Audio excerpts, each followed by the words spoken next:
Good news pa rin mga kapuso dahil kahit may bagyo ay hindi naman ito magdadala ng malalakas na pag-ulan.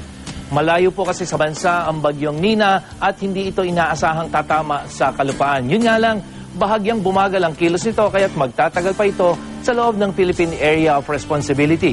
Kung hindi magbabago ang kilos nito, inaasahang sa Biyernes pa po ito liliko o mag-U-turn at posibleng lalabas ng Philippine Area of Responsibility sa susunod na linggo. Sa huling pagtataya ng Pag-asa, namataan ang mata ng bagyong Nina 910 kilometers sa may silangan ng Apari, Cagayan.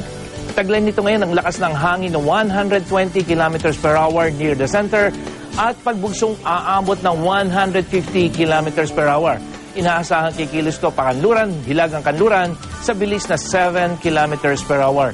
Dahil nga sa layo ng bagyong Nina, asahan po ang magandang panahon dito sa malaking bahagi ng Luzon, lalo na sa Northern Luzon.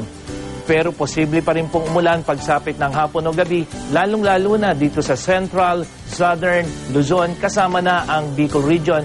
At ito pa yung sanhi ng trough nitong bagyong si Nina. Sa Visayas naman ay makakaranas din ng mga dagliang pag-ulan, pero dito po sa eastern section, mas malawak na pag-ulan ang mararanasan. Para naman sa mga kapuso natin sa Mindanao, magkakaroon po ng mga dagliang pag-ulan at pagkulog-pagkidlat, pero dito sa northern section ng Mindanao, asahan na po ang mga pag-ulan, pagkulog at pagkidlat.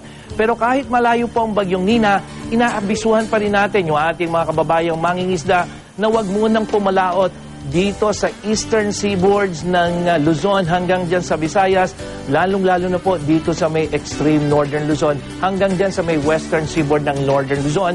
Matataas po ang alon dyan at mapapanganib, umaabot na po ng mahigit 3 meters yung pong taas ng alon dyan, mapanganib sa mga maliliit na sasakyang pandagat. At para sa iba pang impormasyon tungkol sa lagay ng panahon, bisitahin lang ang website at Facebook page ng GMA Weather. Ako po si Nathaniel Cruz para sa I Am Ready, serbisyong totoo ng GMA News.